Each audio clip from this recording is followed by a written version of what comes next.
first step is 0. And what I'm going to do next is I'm going to find my nearest angle is 0. So my next is to find my reference angle. I'll call it theta. Now theta is going to be equal to 0 minus 60. Absolute value of that, which is just 60. So my next step is to just find x and y for 60 degrees. So x, y, my x value for 60 degrees is 1/2. My y value is the square root of 3 divided by 2. Okay? Now, I'm in this, my final step is just to add the negatives where necessary. Well, in the fourth quadrant, x is positive, y is negative. Right? So the cosine of negative 60 is just equal to my x coordinate, which is just 1/2. And so the cosine of negative 60 is 1/2. Which you'll also note is equal to the cosine of a positive 60. And when we get into properties of trigonometric functions, you'll see for the cosine it doesn't matter if there's a negative in front of it or not. For the sine it does, but there's a quick correction for that. You'll see that the cosine is an even function and the sine is what's called an odd function. Okay, and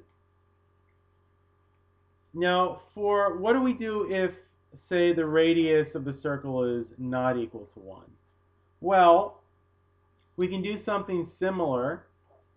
The sine of theta is going to be equal to y divided by r if we're not on a unit circle and we're dealing with, say, x squared plus y squared is equal to r squared. R is not 1. The cosine of theta is going to be equal to x divided by r. The cosecant of theta is going to be equal to r divided by y. The secant of theta is going to be equal to r divided by x.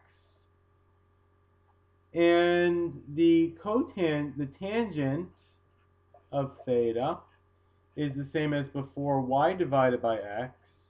And the cotangent is also the same because the r's cancel, is going to be equal to x divided by y. Okay? And that's if we say we have a circle. So what this is for is, say we're given a point that's not on the unit circle.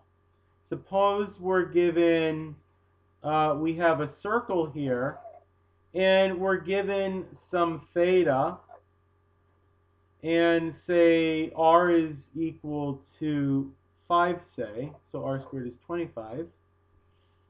And they give us a point over here, say a comma b, and they want us to find theta. So we're not going to do that today, but we'll continue that next time. But we need to now we revise. Instead of defining sines in terms of just x and y, we define it in terms of the radius r also. And if you let r equal 1, you'll see this reduces to the case we had before.